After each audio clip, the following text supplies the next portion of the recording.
He didn't walk in like a hero. No spotlight followed him. No music played. Just the soft thud of a worn-out boot hitting linoleum tile and the creak of a door no one cared to hold open. In his right hand, an old wooden box, held not like an object, but like a memory too sacred to speak aloud. He waited in line, quiet, invisible, until the boy behind the counter cracked a joke, then tossed the box. It hit the floor, and that's when the store went dark. The silence that followed didn't feel like a power outage. It felt like judgment, and from the speakers above, a voice none of them expected said 6 words that froze the room. You just disrespected a medal of honor. If you've ever looked at someone ordinary and sensed something extraordinary hidden just beneath their silence, if you believe respect isn't a hashtag, but a promise, then stay, because this isn't just a story. This is a reckoning, and it starts right now. The automatic doors hissed open and no one noticed. Just another figure entering the rhythm of a normal afternoon. Carts rolling, scanners beeping, light conversations murmuring under the sterile glow of fluorescent lights. But the man who stepped in wasn't looking to shop. He wasn't browsing for brands or coupons or items on sale. He walked slowly, with a limp that spoke louder than words, his right foot dragging slightly with each step, as if the ground itself remembered where he'd been. In his hand was a wooden box, unremarkable at first glance. Small, aged, edges worn smooth by decades of touch. It didn't glitter, didn't announce itself, but somehow it carried a silence heavier than the noise around him. He moved past the aisles without hesitation, past the soft drinks, past the snack shelves, past the blinking neon tag screaming, "Buy one, get one free."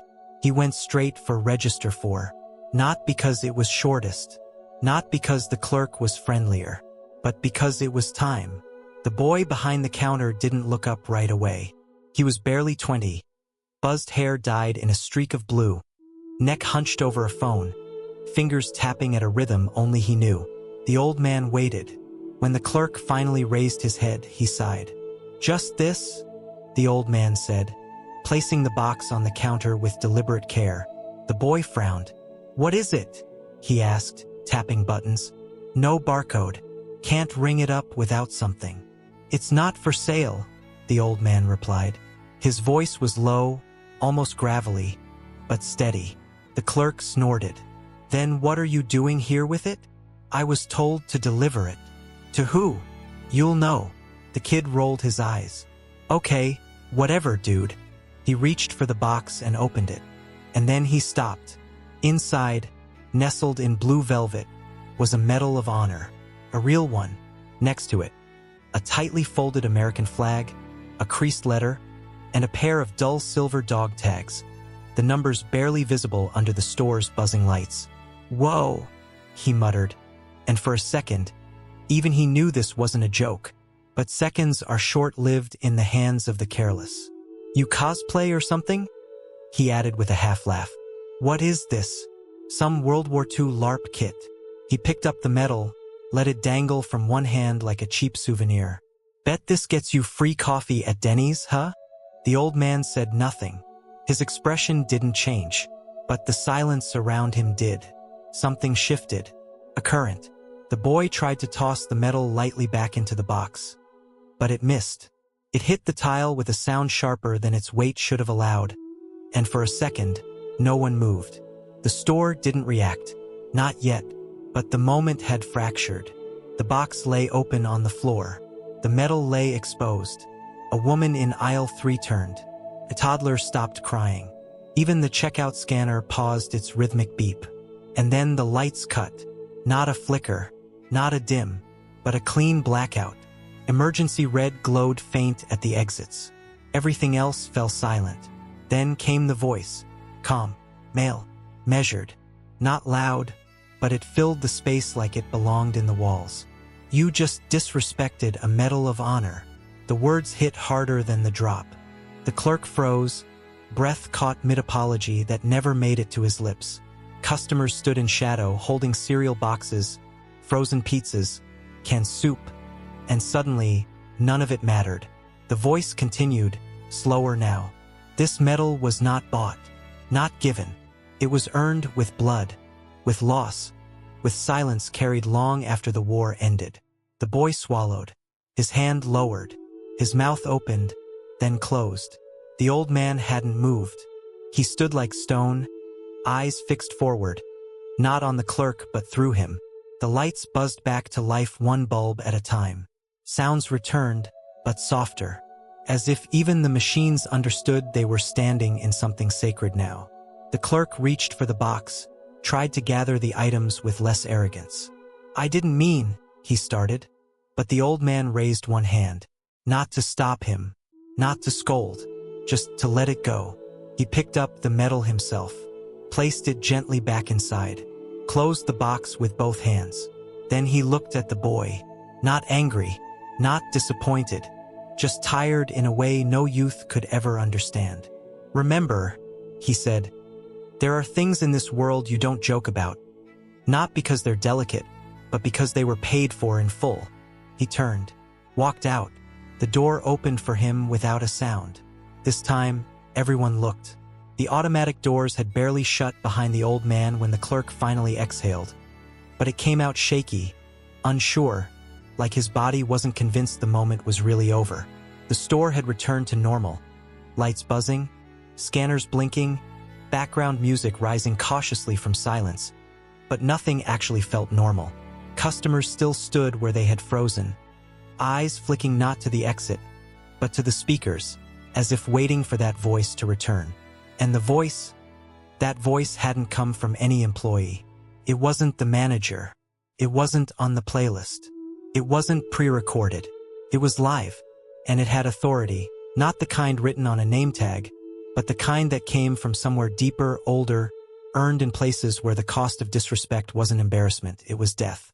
The clerk turned to the store manager, a woman in her 40s who had arrived mid-blackout and was now standing behind the customer service counter, face pale. "You heard it too, right?" he asked. She didn't answer right away. She just nodded, eyes still fixed on the ceiling. "That wasn't our system," she said finally. "I know our announcements. I wrote half of them." "So who was it?" the kid asked, now looking around, half expecting someone to pop out from behind a freezer door holding a mic. No one did. And then, just as he turned back to his screen, the store's monitors blinked. Not the registers, the security feeds. For a second, they all turned black. Then, one by one, the screens lit up not with footage but with a single image. A black and white portrait of a soldier in uniform. Younger than the old man who had just left. Clean-shaven, eyes like steel, wearing the very same medal the clerk had just dropped. A few customers gasped. Someone whispered, "That's him." But it wasn't. Not quite. The man in the photo looked too young, too untouched by years. But the resemblance was there, like a ghost in formal dress. "That's a military system," the manager muttered. "I don't know how, but someone just piggybacked our network." And then, without warning, the voice returned, this time louder. For those still listening, his name was William Hart. He carried his unit through 3 deployments. He shielded a boy from a mortar blast. He watched men bleed out beside him and still stood. He was awarded the Medal of Honor not because he asked for it, but because he tried to give it away to the ones who didn't make it home. Every screen now showed a new image. Hart in a wheelchair at a veterans hospital. Hart in the rain standing alone at Arlington. Hart kneeling at a child's grave holding the box that had just hit the store's floor. "You didn't just drop a medal," the voice said. "You dropped the last piece of someone's reason to get up this morning." Silence again, not out of fear, but reverence. The kind that doesn't ask for applause, only acknowledgement. The clerk's hands shook slightly as he typed something into the register. Not a transaction, just motion, just something to do. His mouth opened, but whatever words he thought he had earned the right to say vanished. In the far corner of the store, a man in a worn veteran's cap stepped forward. No one had noticed him before. He didn't say anything. He just placed a single $20 bill on the counter, nodded once, and walked out the same way Hart had. The clerk stared at the money, then at the image on the monitor, then at the empty box still sitting beside him. And for the first time since clocking in that day, he realized he wasn't working in a store. He had been standing in a place of memory, surrounded by people who knew exactly what that box meant. Even if he didn't. Not until now. Later that night, long after the last customer left and the store closed its metal jaws against the world, the clerk sat in the break room, staring at the untouched soda in his hand. He hadn't spoken much since it happened. Neither had the others. The manager hadn't said a word about the incident. No write-up, no reprimand. But that silence felt worse than yelling. It was the kind of silence that stretched, that grew legs and followed you home. On the wall above him, the store's security feeds flickered quietly. Most screens now showed black save one. Still looping the grainy photo of William Hart, the same image that had appeared earlier, the one that had burned itself into the clerk's mind like a brand. The voice still haunted him, not because it had scolded him, but because it had known who the man was, what he had done, where he had been, and more than that, it had spoken not with anger, but with grief. Grief, wrapped in discipline. The clerk pulled out his phone. No Wi-Fi. He checked again. Still no signal. The network had been down since the voice. Tech support said it wasn't a system failure, it was a lockdown. Remote override. Military-grade encryption. Nothing they could explain. No one could trace it. No one was even sure how it got into their PA system, or the cameras, or why the voice had chosen this store, this moment. Unless it was personal. He couldn't sleep that night. He kept seeing the look on the old man's face. Not hurt, not offended, but tired in a way that screamed without making a sound. The next morning, he woke early. Too early. He hadn't even set an alarm. Something in him pushed him out of bed, into his car, and back to the store before it opened. The sun hadn't fully risen. Shadows stretched like scars across the pavement. And there, sitting on the bench outside the main doors, was a boy, no older than 16.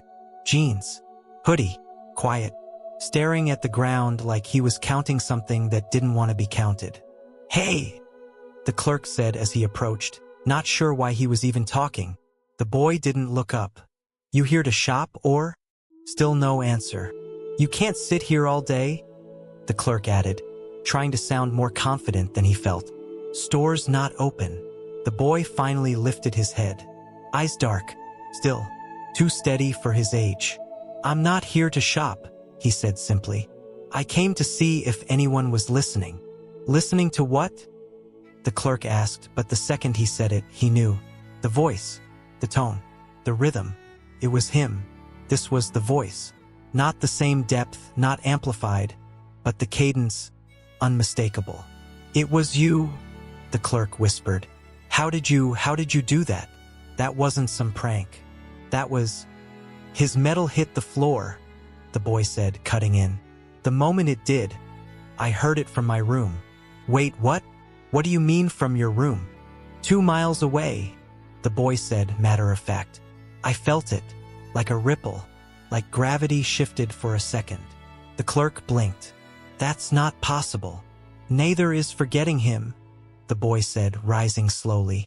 "William Hart was my grandfather's best friend. He saved my family's name. That box he carried was the last piece of our promise to remember." The boy reached into his hoodie and pulled out a small device, barely larger than a phone, but covered in circuitry. "What you heard wasn't about you," he continued. "It was a test, not of respect, of readiness, to see if anyone still reacts when silence gets broken by truth." He handed the device to the clerk. It was warm, humming, still active. "What do I do with this?" the clerk asked. "Hold it," the boy said, "until you're ready to speak with it." And then he turned, walked off down the sidewalk like he'd never been there at all. The clerk looked down at the device, and for the first time in his life, he wondered if maybe silence wasn't the absence of sound. Maybe it was the weight of memory waiting for someone brave enough to carry it. The box hadn't moved since the moment he picked it back up. It sat now on the clerk's kitchen table, unopened, untouched, but undeniably present. Like it watched him sleep, like it knew the silence in his room wasn't about peace, but avoidance. He hadn't dared open it again. Not after everything. but he couldn't throw it away either. Every time he walked past it, something in his chest pulled slightly, like a thread being tugged loose from inside his ribs. He began to wonder if maybe the medal wasn't meant to be kept. Maybe it wasn't an honor so much as a burden. Not a prize, but a memory that refused to fade. He searched online again. Stories about Medal of Honor recipients. Their lives. How many returned the medals to the families of fallen comrades? How some left them at graves. How others never spoke of them again. Hart's name showed up now, more than before. It was like the internet had updated around him. New comments. Fresh photos.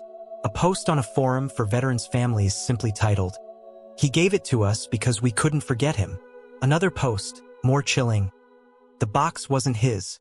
He just carried it for the last one who could. The clerk sat down, opened the box slowly, carefully. The medal was still there, but it didn't shine. Not anymore. Felt heavier, almost damp. Not with water, but with weight, with time, with meaning no one had explained. He picked it up again, only this time, he saw something he hadn't before. Engraved on the back, hidden in the ribbon's shadow, a line of coordinates. He typed them into his phone, pinged a location 3 hours north. A town with no more than 1,000 people, and a cemetery right in the center. He didn't hesitate. He packed light, took the box, didn't tell anyone, didn't even leave a note. The road upstate was quiet, lined with ghost towns and forgotten gas stations. He didn't turn on music. The silence now felt like a conversation. When he arrived, the cemetery was empty. Winter wind whispered through brittle trees. Leaves crunched underfoot. And then he found it, tucked in the back row, older than the rest. A simple headstone. No flag, no flowers. Just a name, Corp. Joseph E. Marshall, and the year, 1973. He stood there for a while. No speech, no ceremony. Then he placed the box down gently right at the base. For a second, nothing happened. Then behind him, he heard it. A slow crunch of leaves. He turned. A man stood there. Not young, not old. Dressed plain. Clean boots. Calm eyes. The same eyes from the photo. The general. He didn't speak right away. He just looked at the box. Then back at the clerk. "You figured it out," he said simply. The clerk nodded. "He wasn't the one who earned it, was he?" "No," the general replied. "But he was the only one willing to carry it." The wind picked up slightly. "It's not always about who gets the medal," the general continued. "Sometimes it's about who can live with what it means." The clerk swallowed. "And now," the general stepped forward, picked up the box, and this time, it looked smaller in his hands. "Now it goes home." He turned to leave, but before he did, he looked over his shoulder. "You were the last test," he said. "The last person we needed to see feel something again. You passed." "Test?" the clerk echoed. But the general was already walking away, and somehow the world felt just a little quieter again. Not because the voices had gone, but because, for the first time, he could hear what they were saying. The sign on the edge of town was crooked, its paint peeling in streaks of rust and weather, but the name still held. Greenville, EST 1884. A town that hadn't made headlines in decades. Not because nothing ever happened there, but because everything that did was meant to stay quiet. The clerk didn't know what drew him off the highway, down the narrow gravel path that curved past the river and into the heart of Greenville. But the moment he saw it, he knew. This was the place. The town wasn't empty, but it moved like memory. Slow, careful, respectful of something invisible. No loud music, no horns, no rush. Just people living like time was a thing to walk with, not against. He parked near the old post office. Got out. The box was gone, left with the general, but the weight hadn't left him. He walked aimlessly at first, just letting his feet follow a pull he couldn't name. It brought him to a diner. No name on the glass, no sign above the door. Just a chime when he walked in, and the soft clatter of ceramic mugs being stacked behind the counter. A woman turned, apron dusted in flour. She froze when she saw him, not with fear, with recognition, but she didn't know him. He was sure of that. You came, she said, not as a question. The clerk blinked. How did you? You've got his eyes, she said softly. Not his blood, but the weight. That never lies. She poured coffee without asking, set it down, sat across from him. You saw it, didn't you? The box. He nodded. And the medal. And the general. Her eyes didn't widen. They softened. He still watches, she whispered. He always has. Who was he? The clerk asked. Corporal Joseph Marshall? She smiled, not happily, but with the kind of reverence reserved for saints or soldiers. He was the one who didn't leave, even after he left. She looked past him, as if seeing someone standing there who'd been gone for years. He saved the general's life, and 12 others, refused to leave them, took fire, dragged them out one by one, didn't speak for weeks after. They tried to give him the medal. He tried to give it back. Why? The woman leaned in. Because he said the ones who deserved it couldn't receive it, that carrying it would feel like stealing. The clerk felt something tighten in his chest. So Hart took it for him. Hart was the last one left from their unit. He came here every year on Marshall's birthday, sat right at that table, never said a word. She looked at him again, until 3 years ago, when he left the box on the counter and said, "It's almost time. Watch for the one who forgets and remembers in the same breath." The clerk didn't understand it fully, not yet, but he felt it deep, bone deep, that he'd been meant to be that person. Not chosen, but needed. What now? He asked. The woman stood, wiped her hands on her apron. Now?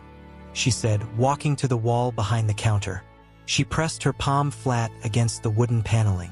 A click, a creak, and a hidden drawer slid open. Inside, a journal, a dog tag, and a folded photo of Hart and Marshall, both younger, both unsmiling, standing with men whose faces had been circled and crossed out. She placed it in front of him. Now, you finish what they started. The photo lay on the table like a landmine disguised in ink and paper. The clerk stared at it. Hart and Marshall standing side by side, unsmiling, shadows falling behind them like the ghosts of names not yet said. Around them stood 9 other men, each wearing the same uniform, each captured in a moment too sharp for time to dull. 5 faces had been circled in red, 4 had been crossed out with a single black line, thick and final. What does it mean? The clerk asked, though part of him already knew. The woman didn't sit. She hovered, quiet, steady, like a nurse watching a patient remember something too painful to describe.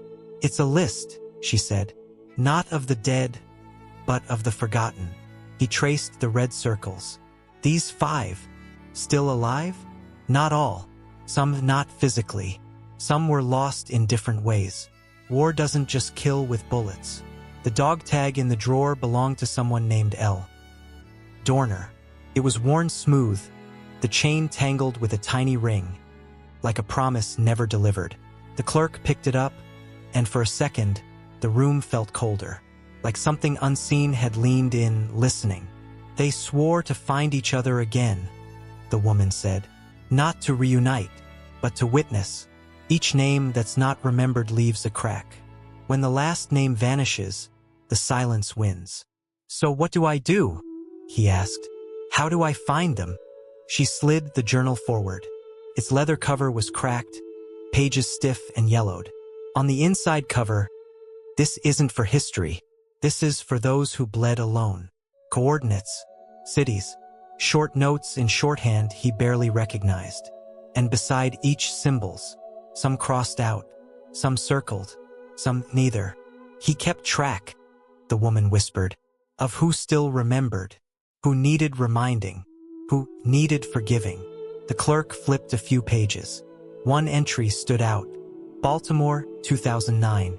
Jones forgot his own rank, slipped into whiskey, found muttering names under bridges, still salutes crows. Another, New Mexico, 2014. Myers built a monument of boots in his backyard. Said if no one else remembers, he'd make them watch every morning. The names weren't just veterans. They were fragments, pieces of something once whole. "Why me?" he asked aloud, the question finally cracking through the awe.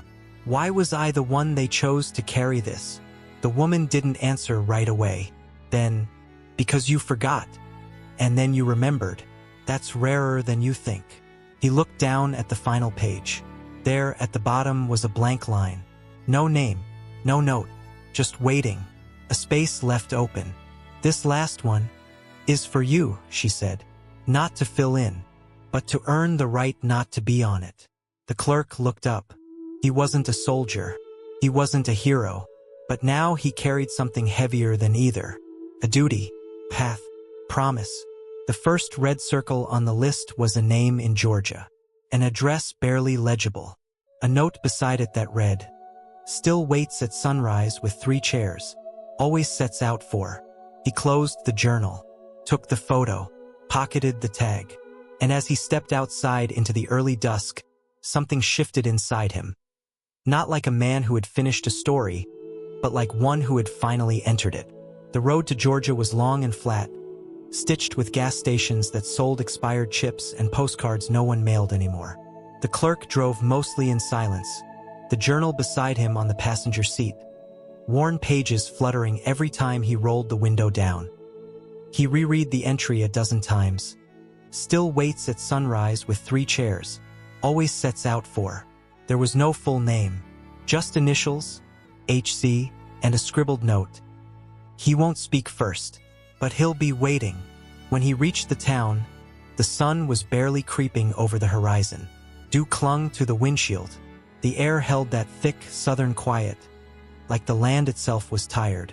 The address led him to a modest house, set back from the road, guarded by tall grass and 2 flagpoles, one bearing the stars and stripes, the other empty. But what struck him weren't the flags. It was the chairs, 4 of them, lined up on the front porch. Wooden, mismatched, old but well cared for. 3 were filled by absence, and 1 by a man. HC was already seated, broad-shouldered, skin like dried bark. A cane leaned beside him. He didn't move as the clerk stepped out of the car. Didn't blink. Just watched. Calm. Heavy. The clerk approached slowly, unsure if words were allowed yet. "Sir," he said carefully, "I think you knew William Hart." Nothing. The man didn't nod, didn't flinch, just kept staring at the horizon like it owed him something. "He left a journal," the clerk continued. "Your name's in it, or what I think is you." Still nothing. Then the man pointed to the 4th chair, the one furthest from him. The clerk sat. Silence stretched between them. Not awkward, just long, like both were waiting to see who could outlast the ghosts. Finally, HC spoke. One sentence. "You carry it, don't you?" The clerk hesitated. "The memory?" HC turned to him for the first time. Eyes sharp, clear. "No, the guilt." The clerk didn't answer. He didn't have to. HC nodded like that was all the proof he needed. "They think memory fades," the old man said. "It doesn't. It just grows teeth and chews at your spine until you can't sit straight anymore." He reached down, pulled out a small box from under his chair. Not like Hart's. Smaller. Inside, a collection of photos. Not war photos. Home photos. BBQs. Porches. Sunsets. And in every photo, an empty chair. "We met every year," he said. "Me, Joe, Ray, and Hart. The 4th chair was for whoever didn't make it. But we always kept it warm, just in case." "Why stop meeting?" the clerk asked. HC chuckled, dry and bitter. "Death's greedy. Took Ray in 96. Joe in 01. Hart, well, he kept coming even when his legs said no. But last year, I set out all 4 chairs, and none of them showed." He looked down. "I figured maybe it was my turn to disappear." The clerk swallowed. "They didn't forget you." HC looked up again. "Then why'd they send a stranger?" "Because maybe it takes someone who forgot first to remember loudest." For the first time, HC smiled. Not wide, not long, but it softened something. "That 4th chair's yours now," he said. Not forever. Just for as long as you keep asking why it's there. They sat together as the sun rose. No more words. Just breath. Just silence. And 4 chairs, 3 remembering, 1 still learning. The desert didn't whisper. It scraped. The wind here didn't carry secrets. It sandblasted them into the bones of mountains and the rusted skeletons of roadside signs. New Mexico stretched out like a forgotten oath. And in the middle of that nowhere, just past a diner with no lights and a church with no cross, stood a house with no fence, but a field full of boots. The clerk almost missed it, thought it was a mirage at first. But as he slowed the car, his breath caught. Dozens of them. Worn military boots, some tied together, some standing alone. All planted in the dry red dirt like headstones. There were no names, no plaques, just laces curled like question marks and soles flattened by ghosts. He parked, stepped out, walked slowly between the rows. It wasn't random. The boots faced east, every pair, toward the rising sun. In the center of the field stood a man, thin, shirtless despite the cold, tattooed arms, white beard like a smoke signal from his chest. He was watering the ground, not the boots, the dirt, like he expected something to grow. "You Myers?" the clerk asked. The man looked up, didn't smile, didn't ask who was speaking. "You're late," he said. "Sun's been up an hour." They already stood. The clerk didn't understand. "Stood? You think boots stay still?" Myers said, pointing with the hose. "Every morning I set M, and every night they shift. Some lean, some fall, some face west like they're turning back. Gotta reset M every damn dawn." "Why?" the clerk asked. "Because no one else does," Myers answered. "Because they walked further than I ever could, and I owe them the honor of standing again." The clerk looked around. "These are real. Every one," Myers said. "Donated, forgotten, salvaged. Some came in bags. Others left at my door. The rest, I pulled from dumpsters behind VA hospitals." He turned off the hose. "This is my wall, my cemetery, my apology." The clerk stepped closer. "Hart knew you." Myers flinched, just slightly, then nodded. "He was the only one who didn't ask me to explain. He wrote about you," the clerk said, pulling the journal from his coat. Myers didn't reach for it. "Let me guess. Said I built a monument. Told you I was crazy. A man talking to shadows." "No," the clerk replied.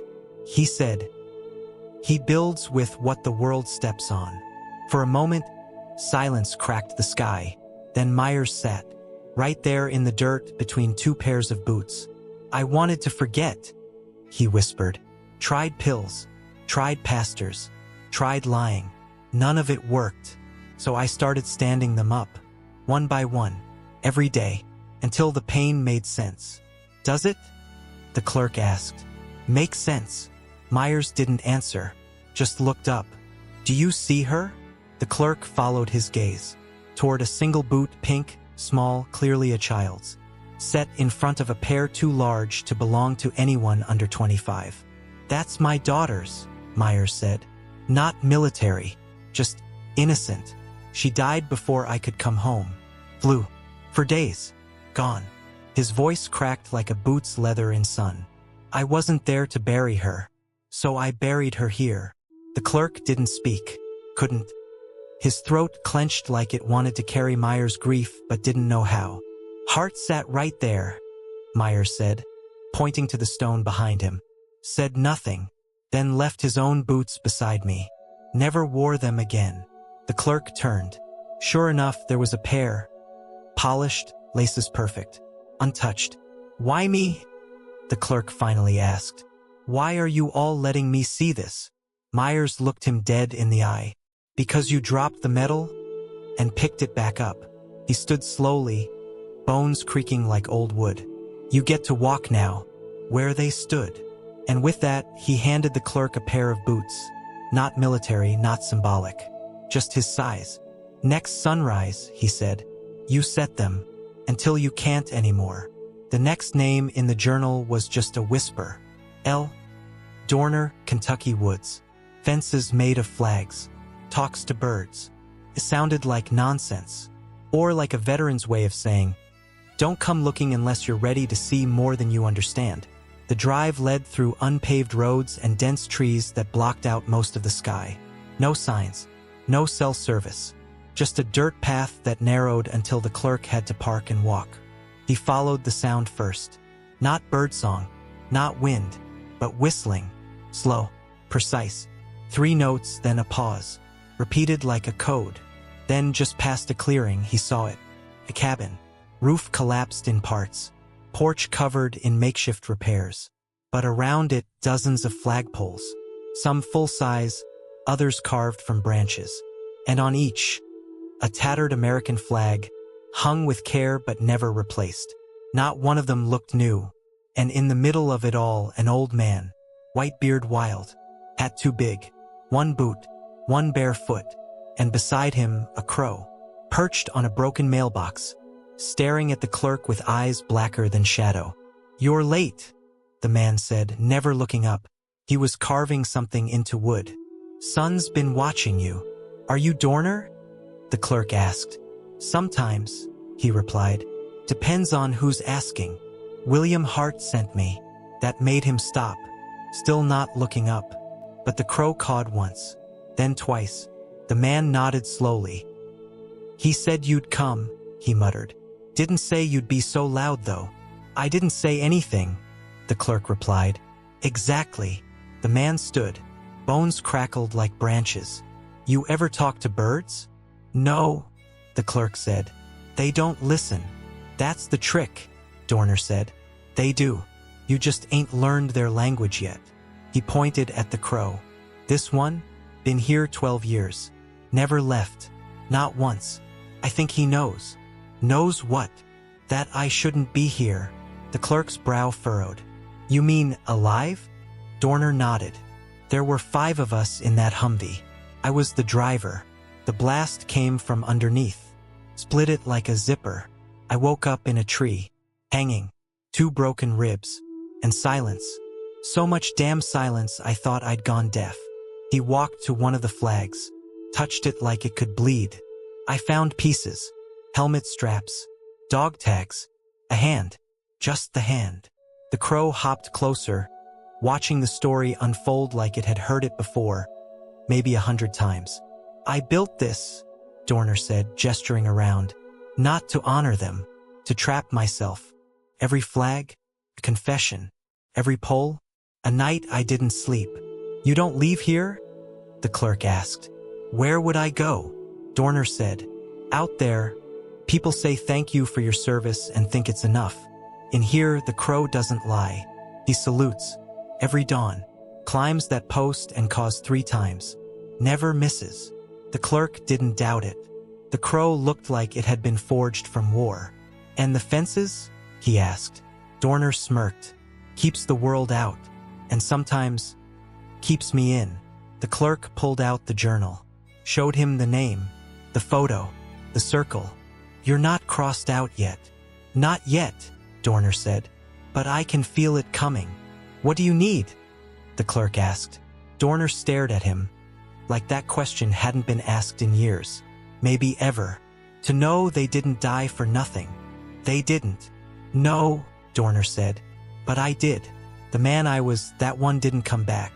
This is the echo. The crow cawed once. Loud, sharp. Then flew to the highest flagpole and perched, facing east. Dorner smiled. See? Every damn morning. The clerk stepped forward, unsure what to offer. A hand? A word? Nothing felt enough. So instead he saluted. Slow. Earnest. Dorner stood straighter, eyes misting, and the crow cawed 3 times. A sunrise. As always, the journal didn't give a location this time. Just a name. Or maybe a whisper of one. The old one by the rails. Answers to no name, but cries when someone says, Sergeant. No city, no road, just that. The clerk traced railway maps, cross-referenced with VA reports, talked to truckers at diners, waited, listened, and finally someone said it offhand between a cigarette puff and a bite of chili dog. You mean the guy near track 17? The one who talks to trains. The clerk followed the hint to a freight yard in Missouri, where the sun cooked steel and time forgot to pass. There, in the shadow of a rusting train car, sat a figure, wrapped in layers even though it was 80 degrees, boots worn to the stitching, hands trembling in rhythm with the passing wind. He didn't look up when the clerk approached, just kept rubbing something in his palm. A rock, or maybe a coin. "Sir," the clerk said gently, "I'm looking for a man they used to call Sergeant." That got a reaction. Not a word, but a flinch. Small, but sharp. The man stopped rubbing, looked up, eyes cloudy, one tooth missing, face carved by time. "Who's a skin?" he croaked. "William Hart," the clerk replied. "He remembered you." Silence. Then the man laughed. Dry, cracked, not cruel, just broken. "No one remembers me," he said. "Not even me." "Your name's in his journal," the clerk insisted. "He circled it, said you were still out here, still waiting." The man stared, then slowly reached into his coat and pulled out a patch. Faded, torn, but the letters were still there. Sergeant T. Raymond. He held it like it burned. "I sewed it back on once," he said. "Twice. Third time, I figured maybe it wasn't mine anymore." "But it is," the clerk said. "You earned it." Raymond shook his head. "Maybe, once. But then I forgot what it meant. Forgot what I did. What they did. One day I woke up, couldn't even remember the sound of a rifle. Just the sound of the guy next to me breathing. Then not breathing." He looked at the clerk, eyes wet. "Do you know what that does to a name? When you can't even say it without choking." The clerk knelt. "You don't have to remember everything. You just have to let someone else help carry it." Raymond looked away. "You don't want what's in here," he said, tapping his temple. "It's like a warehouse after a flood. Everything's warped, moldy. Some boxes open themselves in the dark." The clerk pulled out a photo. The one from the journal. Hart, Marshall, the team. He pointed. "This was you, right?" Raymond leaned in, took the photo, and for the first time in years, a crack appeared in the fog. "That was after Kandahar," he whispered. "The day we lost Vargas. He always wore socks that didn't match. Said if he died, at least we'd laugh at the funeral." He laughed then. A real one. Short, sad, but real. "I haven't said his name in 15 years, Raymond said. "Thank you." The clerk nodded. "Hart said you still salute trains." Raymond nodded. "They carry weight. Iron doesn't flinch when it hurts. It just keeps going." He reached behind him and pulled out a notebook. Not like Hart's. This one was torn, smudged, filled with half-sentences, scratches, but also names. More names. "I tried to write them," he said, "every night, so I wouldn't lose them." "Can I add yours?" the clerk asked. Raymond hesitated, then slowly handed over the patch. "If you write it, don't write Sergeant. Just one who stood beside. That's enough." The clerk took the patch, and in that moment the name returned, not just to paper, but to the man who'd carried it so long. It had become heavier than memory itself. It was tucked between 2 pages in Hart's journal. The envelope was unsealed. The paper inside yellowed, edges curled like it had waited too long to be touched. On the front, no address, no stamp, just one word in Hart's neat, all-capital handwriting. M.O.M. The clerk found it the night before he planned to leave again. The next name was ready, the next town already circled, but the envelope stopped him cold. It wasn't heavy, but it held weight like a confession. He opened it. Read. The ink had bled in spots, sweat maybe, or tears, but the words were still clear. "Dear Mom, I know you won't get this. Maybe I never meant to send it. But there's a moment in every man's life when he realizes that silence isn't strength. It's just fear dressed up in uniform. You always told me not to come home until I was proud of who I'd become.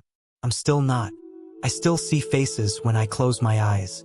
Some I knew, some I didn't. I remember the enemy's scream more than I remember my own laughter. What does that say about me? There was this one kid, Joe Marshall. He kept letters from his wife folded in his boot. Said it made him walk steadier. When he died, I tried to write her back. Couldn't. Burned the letter before the ink dried. I keep carrying these medals like they mean something. But honestly, Mom, they don't. Not to me. Not anymore. They shine too bright for how dark I feel. If you ever read this, know I loved you. I didn't forget. I just couldn't come home smelling like gunpowder and pretend it was cologne. Your son, Will. The clerk read it again and again. It didn't get easier. It got heavier. Like Hart had pressed every word down so it wouldn't escape him before he was done. It was personal. It wasn't meant for anyone else. But maybe, just maybe, it was meant to be found. He went to the return address page of the journal. Hart had written one for himself. Small town, Wisconsin. The clerk looked it up. The house was still there, and so was the name, Elaine Hart. He didn't hesitate. He drove. 12 hours through rain and dusk and highway songs he didn't hear. He stopped in front of a white fence. A porch swing. Wind chimes that sounded like whispers. A woman answered the door. Gray hair pulled back. Eyes sharp despite the years. She didn't look surprised. You found it, she said before he even spoke. The letter. He nodded. I didn't mean to intrude. You didn't, she said. You were meant to. He handed it to her. She didn't cry, didn't read it, just held it to her chest like a heartbeat. He never mailed it, the clerk said. He mailed it the second he wrote it, she replied. He just didn't know where to send it. Do you want me to leave it with you? He asked. She shook her head. No, it's yours now. If he gave it to the journal, he wanted someone to carry it, not to bury it. The clerk looked down. I'm not family. You're remembering him. That's closer than blood. She placed the letter back in his hands. You tell his story. That's what makes it real. As he left, she called out once more. Tell them he wasn't proud, but he was trying.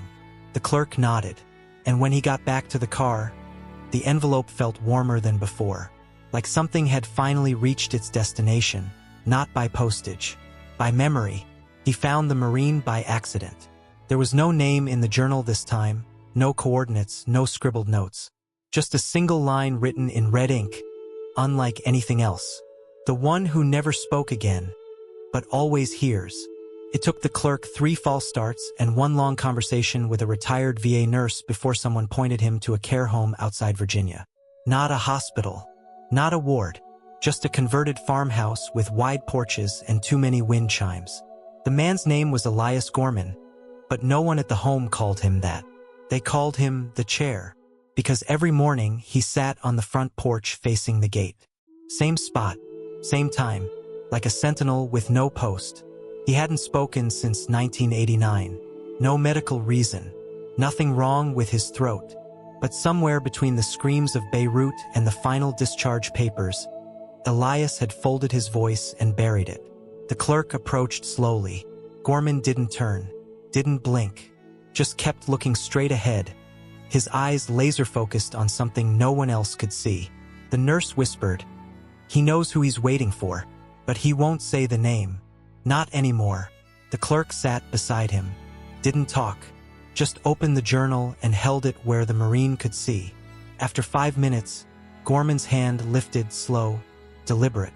He tapped the page. A name, a line, 1 word, Davies. Then he pointed, not at the gate, not at the photo, at his chest. The clerk didn't understand until the nurse gasped. Davies was his CO. Died saving him. Took a sniper round meant for Elias. Last thing he ever said was, don't waste it. Gorman tapped his chest again. That was it. That was what he'd been carrying. Not just the silence. The order. The weight of survival as an unfinished mission. The clerk leaned closer. Do you want me to say it? Gorman didn't move, but a tear rolled down his weathered cheek. So the clerk said it. Soft, steady. Elias Gorman remembers Captain Davies. And he did not waste it. The old Marine's shoulders shuddered. Then, barely audible, his lips moved. No sound. But the nurse cried. because for the first time in 34 years, he tried not to break the silence, but to share it. The clerk reached out, took his hand, and just like that, two men, one voice between them, spoke the name of the fallen in a language no one else needed to hear to understand. He wasn't supposed to stop. He was supposed to keep driving. One more name, one more town. The journal was nearly full now, only 2 blank spaces left. But as the road curved through a canyon in West Texas, he saw it. A truck, parked alone on a bluff overlooking nothing but desert and time. It was old, military green. Rust traced its doors like veins. The kind of vehicle built not to look pretty, but to survive. And yet it was spotless. No dust on the windshield, no cracks on the tires. Engine off, but warm, as if it had just parked itself there. The clerk pulled over, walked slowly toward it. The air was dry, still, too still. No wind, no birds, only the soft crunch of gravel underfoot and the low hum of something not mechanical, but remembered. A folded paper lay on the driver's seat. The door wasn't locked. He opened it, reached inside. If you're reading this, I didn't come back for myself. I came back for them. This truck doesn't run on gas anymore. It runs on names. Everyone I couldn't carry, it carried for me. If it's still moving, someone still remembers. There was no signature, just a patch taped beneath the note. A name faded to nothing, a rank scratched out, as if whoever it was didn't want to be found, only followed. He sat in the truck, just for a moment. Then, without touching anything, the engine started. Keys untouched, dashboard silent. The truck hummed softly, like it was breathing. He looked around. No one, no cameras, no tricks. But somehow it knew. He didn't drive it. He just held the wheel, and it rolled forward, down the path, toward a place not on the map. Clearing, a tree, a row of boots lined up in the dirt. Not many, for maybe 5. He parked, got out, and there, standing alone, was a woman, early 50s, wearing dog tags, hair tied back, posture perfect. She turned when she saw him. "You brought it," she said, not surprised, not emotional, just sure. "I didn't drive it," the clerk said. "I just sat down. That's all anyone ever did," she replied. Until they stopped showing up. She walked past him, placed a hand on the hood, and whispered something he couldn't hear. Then she stepped back. "My brother built this truck," she said, piece by piece, after he got back. Said it was the only thing that didn't lie to him. "He was a soldier?" the clerk asked. "No," she said. "A medic. Carried men heavier than him through sand and fire. Never picked up a weapon. But every night, he'd talk to the truck like it knew the war better than any general." She handed him a patch. A different one. One she had sewn herself. No name. Just a stitched word. "Carrier." "It's not a title," she said. "It's a role. You don't get to pick it. You just wake up one day and realize you're carrying what others couldn't finish." "What happened to him?" the clerk asked. "One night, he drove out and never came back. Just left the truck at my doorstep. Engine running. Keys untouched." She looked at him. "And now it's with you." The truck clicked softly behind them, cooling down, settling, or maybe waiting. "You're the last name in the book, aren't you?" she asked. The clerk looked down. 2 blank spaces. His and someone else's. "Almost," he whispered. "Almost." And for the first time, the weight didn't feel unbearable. Just shared. He returned to the porch. The one with 4 chairs. Only this time, 3 of them were empty for good. The wind carried the scent of dust and pine. The air felt heavier, like it knew this wasn't just another morning. This was the morning. He sat in the 4th chair. The one heart had never taken. The one meant for someone who hadn't arrived yet. But now it wasn't waiting. It was listening. The journal lay open on his lap. Full now. Every page, every name, every story. The ink no longer told someone else's tale. It bled into him, through him. His fingers trembled as he turned to the final blank line. He didn't want to write his name. That wasn't the point. The point was the silence, and what he'd done with it.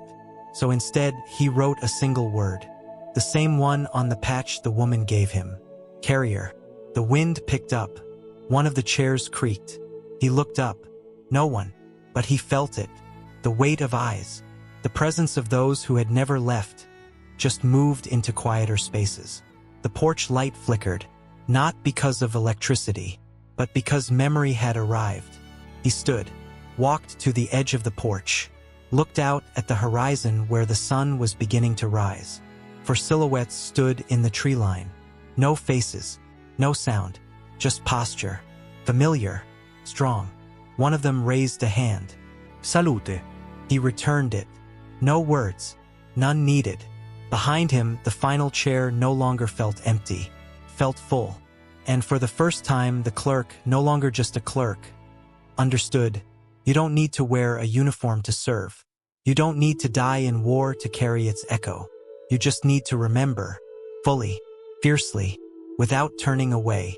Because memory, when honored right, marches on. If you've made it this far, you didn't just listen to a story.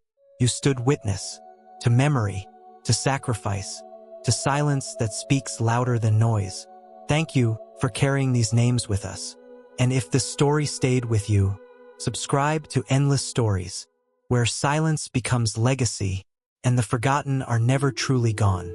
Because some stories should never have an ending, only someone willing to tell them again.